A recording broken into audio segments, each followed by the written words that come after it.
इसके संचालक महोदय गंगा सन बबलू जी, सभी महापुरुषों को नमन करते हुए यहाँ पर विराजमान सभी बुद्धिजीवी साथियों, क्योंकि बुद्ध विहार का संबंध बुद्धि से होता है, तो मेरी हमेशा लालसा रही है कि हम लोग बुद्ध विहार में हम लोग अटेंड करें। बहन जी, बात मत करो, है ना? ए बहन जी, बहुत जी अब बात मत करो, मुझे देखो 2 मिनट की बात है, अब कोई बात मत करो, ध्यान से देखो, मेरे चेहरे की तरफ देखो। 2, 4, 5 मिनट में मैं अपनी बात को समाप्त करूंगा। आपने बड़े ओजस्वी स्पीच भी आप लोगों ने सुना, नॉर्मल स्पीच भी आप लोगों ने सुना, और मार्मिक गीत के माध्यम से मार्मिक स्पीच भी आप लोगों ने बहन जी के माध्यम से सुना। साथियों, अभी उन्होंने बताया था आरपी सिंह साहब ने कि आपको अगर बदलाव करना है किसी सोसाइटी के अंदर, तो पहले आपको सोसाइटी के अंदर आपको अध्ययन करना पड़ेगा। इसीलिए बाबा साहब ने कहा, idea rule the society, never individual rule the society. यहां तक आप जैसे आप जानते हैं कि साहित्य समाज का दर्पण होता है। साहित्य आप पढ़ लेंगे तो उस समय की समाज की स्थिति को आप जान सकते हैं।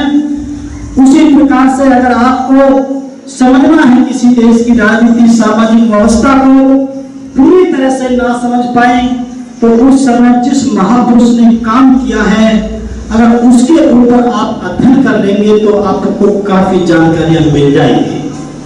तो साथियों, सबसे पहले मैं साहब के आज के पूर्व की संध्या पे आपके जो जन्मदिन आपने सेलिब्रेट किया है, उसमें मैं आपका सबको बधाई देता हूं, और सोशल मीडिया के माध्यम से जो ये बात जहां तक जाएगी उसमें मैं सभी पूरे देशवासियों को, विश्व के लोगों को बधाई देता हूं। सम्मानित साथियों, मैंने मान्यवर साहब कांशीराम जी को 3 बार देखा। दुर्भाग्य ये रहा कि मैं कभी सुन नहीं पाया, लेकिन मैंने मान्यवर साहब कांशीराम जी को 3 बार देखा। मैंने दादरी में देखा, जो हमारे भाई साहब प्रोफेसर साहब ने बताया, न्यू स्कूल में मैं बस में लटक करके गया, बहुत छोटा सा था। मैंने वहां पर, इसलिए मैं देखना बोल रहा हूं, सुनना इसलिए नहीं बोल सकता क्योंकि बहुत छोटा था, मुझे पता भी नहीं कि उन्होंने बोला क्या, तो केवल देखना का मुझे याद है।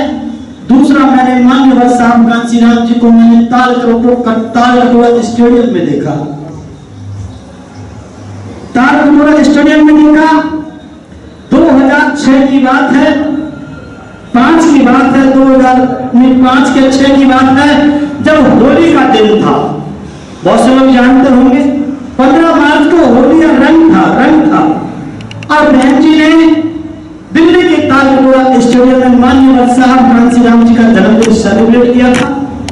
तालकटोरा में आप जानते होंगे, मैंने वहां दूर से देखा, उनको व्हील चेयर पे लाया गया, उनके हाथ पकड़ के बहन जी ने केक कटवाया, और जैसे वो केक काट करके अपने पूरे हॉल की तरफ ऐसे देख रहे थे, बोल कुछ सकते नहीं थे क्योंकि पेन स्टॉप हो चुका था, लेकिन जब वो देख रहे थे तो उनकी आंखों में से आंसू टपक रहे थे। तो जब मान्यवर साहब कांशीराम की आंखों में आंसू टपक रहे थे, तो पूरा का पूरा हॉल रो रहा था। अब मुझे ऐसे लगता है जैसे कि पूरा ब्रह्मांड रो रहा हो। सम्मानित साथियों, तीसरा, मैंने मान्यवर साहब कांशीराम जी को निगम बौद्ध घाट में देखा। एक बार बचपन में देखा, जवानी में देखा, फिर बुढ़ापे में जाते हुए देखा। तो मान्यवर साहब कांशीराम जी की जो राख होती है, जो अस्थियां होती हैं, उसका मुझे केयर टेकर बनाया गया। क्या बनाया गया? केयर टेकर बनाया गया। बहन जी ने दिल्ली की टीम को जिम्मेदारी दी, सीपीसी आदि लोगों को जिम्मेदारी दी। उन्होंने बड़ा होने के नाते मुझ पर विश्वास करते हुए मुझको जिम्मेदारी अपनी पावर डेलीगेट करी कि आप देखना। तो वहां पर उनकी राख को मांग रहे थे, अस्थियों को मांग रहे थे। तो उस दिन मैं रोया कि ऐसा क्या होता है किसी इंसान के अंदर कि उसकी राख को, उसकी अस्थियों को लोग मांगा करते हैं। उसी दिन मैंने अपने आप से कमिटमेंट किया कि पूरी जिंदगी भर इसी इंसान के रास्ते पर चलता रहूंगा, कभी लौट के घर वापस नहीं आऊंगा। सम्मानित साथियों, याद रखना, जब कोई इंसान काम करके चला जाता है उसके लेवल के कन्फ्यूजन्स बहुत क्रिएट किए जाते हैं, क्योंकि वो कन्फ्यूजन्स को दूर करने वाला इंसान तो रहा नहीं। आप किसी भी लेख को देख लो, कुछ भी देख लो, हर एक लेखक अपने हिसाब से लिखता है, अपनी बात जोड़ता है।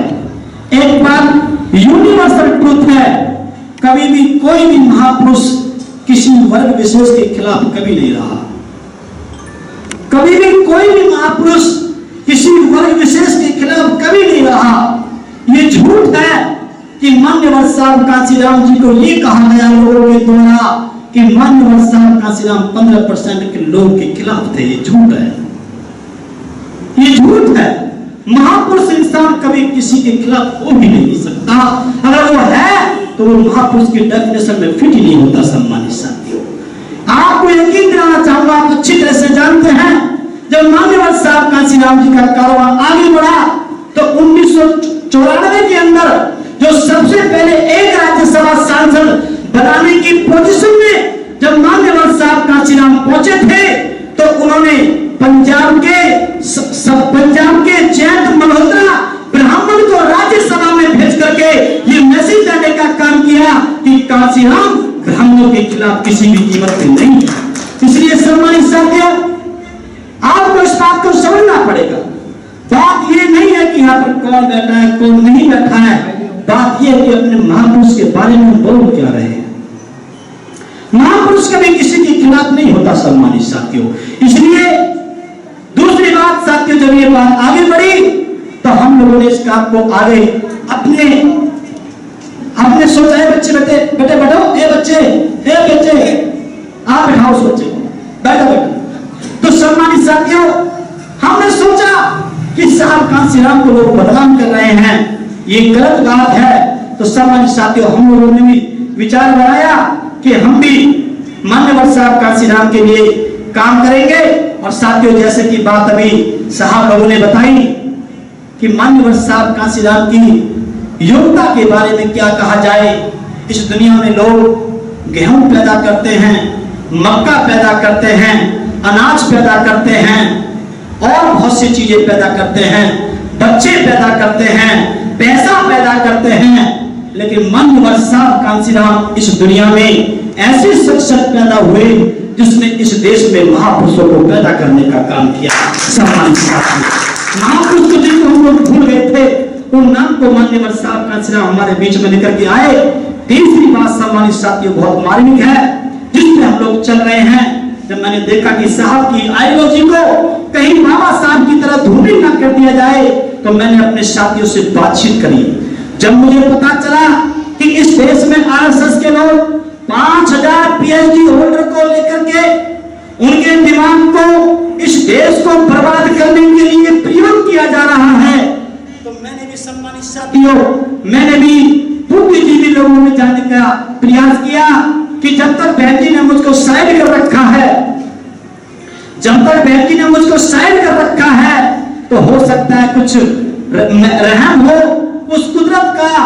तो तब तक मैंने सोचा कि कम से कम जो देश का जो पीएचडी होल्डर है, बुद्धिजीवी है, जिसका प्रयोग ये आरएसएस, जिसकी बुद्धि का प्रयोग ये आरएसएस इस देश को तोड़ने के लिए कर रहा है, तो हमने अपने साथियों से बातचीत करी कि हम भी आरएसएस के खिलाफ इस देश में कम से कम 5000 पीएचडी होल्डर को इकट्ठा करेंगे और उसका बुद्धि का प्रयोग इस देश को बचाने के लिए हम लोग साथी उसका प्रयोग करेंगे। उसके बीच में दो उदाहरण आपके सामने बैठे हैं, आपके सामने दो उदाहरण भी आपके बीच में पहुंचे हैं। डॉक्टर कृष्ण गोपाल सिंह जी, जो कि कुराई झांसी के रहने वाले हैं, बुंदेलखंड के, अब मेरठ मेडिकल कॉलेज में आप प्रोफेसर हैं, जो कि क्षत्रिय समाज से ताल्लुकात रखते हैं, सम्मानित ठाकुर समाज से ताल्लुकात रखते हैं। और इतना ही नहीं, ये प्रोफेसर ही नहीं है, पूरे उत्तर प्रदेश में, झारखंड में और मध्य प्रदेश में जितने भी इनके प्रोफेसर्स का एसोसिएशन है, उसके आप प्रदेश अध्यक्ष भी हैं। लगभग 5000 अंडर में काम करते हैं। सम्मानित साथियों, मैंने कहा देश को बचाना है, जातिवाद से ऊपर उठ करके बचाना है। ये पूर्व आपके क्षत्रिय समाज के थे, ये कोई ओबीसी एससी समाज के नहीं थे, लेकिन मानवता के कल्याण के लिए काम किया तो हम लोगों ने उनको फॉलो किया।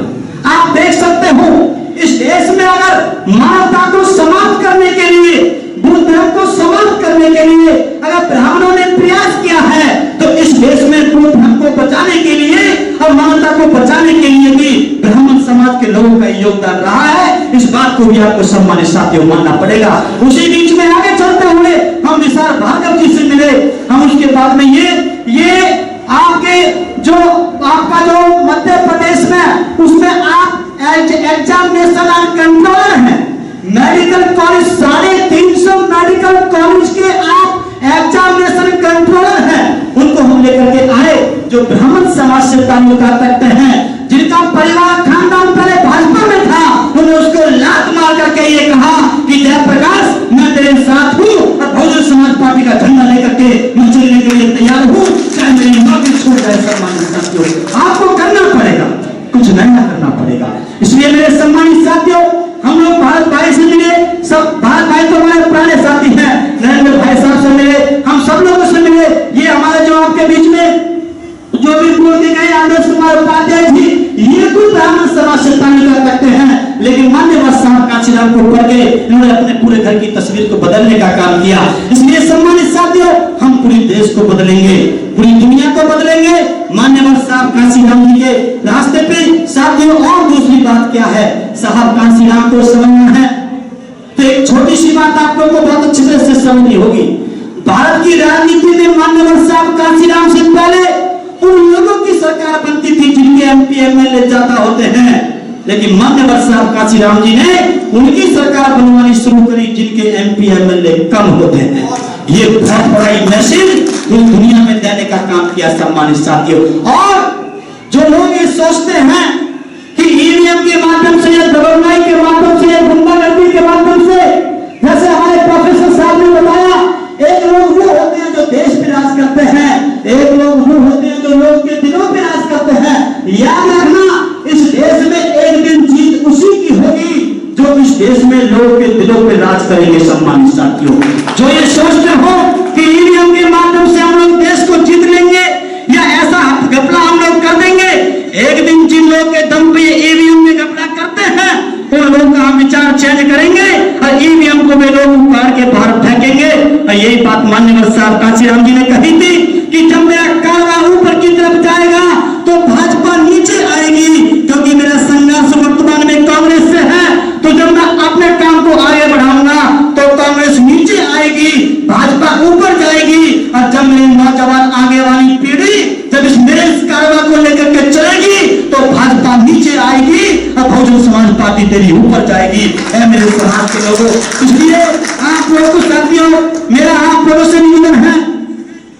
अब दूसरी बात अभी किसी ने कही, हमारे प्रोफेसर साहब ने कही कि 22 की आप लोगों की क्या तैयारी है, उसके लिए आप लोग क्या कर रहे हैं। तो सम्मानित साथियों, उसके बारे में बता के मैं अपनी बात को समाप्त करूंगा। मेरे बाद भी जो वक्ता बोलना चाहे बोल सकता है। आज मैं आराम से खाली हूं, बैठूंगा, आप लोगों को सुनूंगा। लेकिन साथियों, जो मेरा वो था धैर्य था, वो थोड़ा सा ऊपर को होता जा रहा था कि यार अभी नहीं बुलाया मुझे, क्योंकि अभी नया बच्चा तो हूं मैं। तो मैंने आपको भी इशारा किया, भाई बुला दो वरना मुझे उल्टी हो जाएगी। मैं 3-4 बार बाथरूम में भी गया, क्योंकि अभी नई उम्र है। अभी मैं पहले ऐसा था, सबसे पहले जाके बोलता था, अब कम से कम 10-15 वक्ताओं के बाद बोला हूं। और बात आगे बढ़ेगी तो हो सकता है सबसे लास्ट में बोलूंगा, हो सकता है उस समय 10-5 लोग भी रह जाए, बट डर तो इसी बात का है कि लोग ना चले जाए। तो ये हमको साथियों में धीरे धीरे सीख रहा हूं। और साथियों, मैं मिशन को लेकर के आप लोगों को बताना चाहता हूं, इस बात को आप लोग ध्यान से सुने। जो लोग ये सोचते हो कि मिशन टूट जाएगा, वो दिन गए। जो लोग तोड़ने का प्रयास कर रहे हैं, जो नई पार्टी बना करके तोड़ने का प्रयास कर रहे हैं, वो गलतफहमी में है। मैं इतना बताना चाहता हूं उन लोगों को, अगर मैं पार्टी के अंदर रहूं चाहे पार्टी के बाहर रहूं, उससे ज्यादा मजबूत तो मैं पार्टी के के बाहर भी हूं, मैं उसको किसी भी कीमत पर जो दूसरी पार्टी के आवेश में आकर के इस प्रकार के डिसीजन लिए जा रहे हैं उनको नहीं लेने दिया जाएगा। पूरी टीम हमारी लगभग 5-7 हजार लोगों की टीम हमारी पूरे देश में काम कर रही है, जो उत्तर प्रदेश में कांशीराम विचार यात्रा लेकर के बहुत जल्दी आपके बीच में आने वाली है। और जो ये सोचता हो कि जयप्रकाश पार्टी के बाहर है, पार्टी के बाहर ही रहेगा, उसके लिए मैं कहना चाहता हूं, मेरा बहन जी से पहला इंटरव्यू हुआ, साहब कांशीराम ने बताया था हमारे ऐसे लोगों को कि बाबा साहब का सिपाही कम से कम 10 साल में तैयार होता है। मैंने कहा 10 साल नहीं 15 साल दूंगा, और 15 साल के बाद बहन जी के आंखों के सामने पढ़ूंगा, और जब पढ़ूंगा तो सम्मानित साथियों मैं आपको बताना चाहता हूं, पहला इंटरव्यू मेरा बहन जी से हुआ। बहन जी ने कहा अपना घर छोड़, अपना कमरा छोड़ दे और तुझे दिल्ली का प्रभारी बनाया जाता है। पहले इंटरव्यू में समझना पड़ेगा, नेता को समझना पड़ेगा, सामाजिक व्यवस्था को पढ़ना पड़ेगा, नेता को समझना पड़ेगा। पहले इंटरव्यू में दिल्ली का प्रभारी बनाया। दूसरे इंटरव्यू जब बहन जी से हुआ तो बहन जी ने राजस्थान का प्रभारी बनाया। और जब तीसरा इंटरव्यू हुआ तो बहन जी ने अपने भाई आनंद को हटा करके इस फकीर को राष्ट्रीय उपाध्यक्ष बनाया, नेशनल कोऑर्डिनेटर बनाया।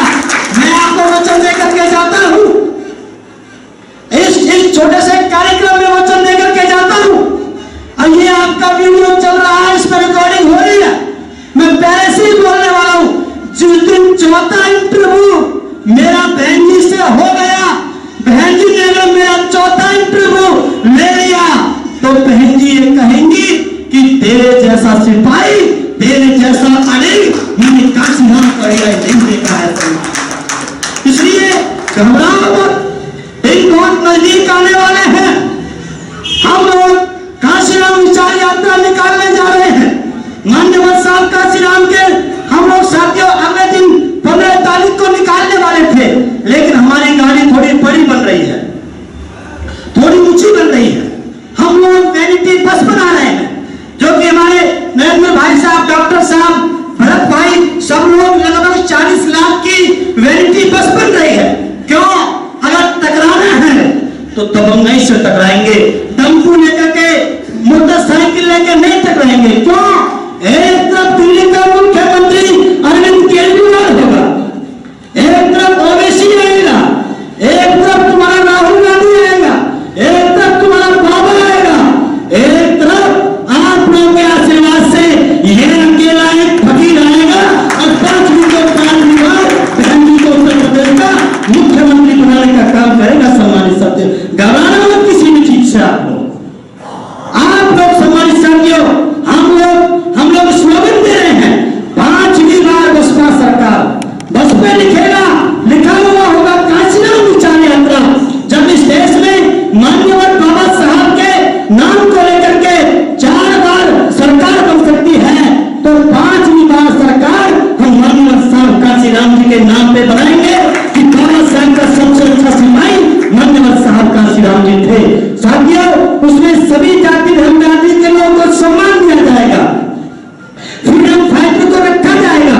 बस के जो ड्राइवर साइड है उसमें सामने सारे फ्रीडम फाइटर रहेंगे और भारत देश का तिरंगा झंडा रहेगा, और जो कंडक्टर साइड है उसके अंदर सारे महापुरुष जिन्होंने मानवता के कल्याण के लिए, सामाजिक परिवर्तन के लिए काम किया, उनके फोटो रहेंगे, और बहुजन समाज पार्टी का झंडा रहेगा। और साथ ही हम 5 सूत्रीय कार्यक्रम चलाएंगे, 1 लाख झंडे बीएसपी के लगाएंगे, नंबर 2 कैडर कैंप करेंगे, नंबर 3 वॉल पेंटिंग करेंगे, नंबर 4 नुक्कड़ सभाएं करेंगे, नंबर 5 जितने भी क्षेत्र में क्या राजनीतिक संगठन चल रहे हैं उनसे हम लिखित में लेंगे कि आप लिख करके दो कि हम 5वीं बार बहन जी को सीएम बनाना चाहते हैं। चुपके आग बिचौली खेलने का काम मत करो। इसलिए सम्मानित साथियों, हमने स्लोगन दिया है 5वीं बार बसपा सरकार। क्यों? इस दुनिया में किसी भी देश में ना तो 5 बार कोई राष्ट्रपति बना है, ना कोई प्रधानमंत्री बना है, ना कोई मुख्यमंत्री बना है। आपकी बहन, इस देश की बेटी बहन कुमारी मायावती 5वीं बार सीएम बनने के बाद गणित बुक में, वर्ड की किताब में आपकी बहन का नाम लिखा जाएगा कि उस रिकॉर्ड को एक गरीब की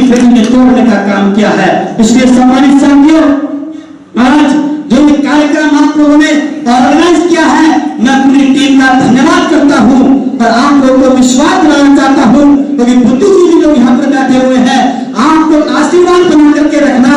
हम इस कारवा को किसी भी कीमत पे पीछे नहीं जाने देंगे।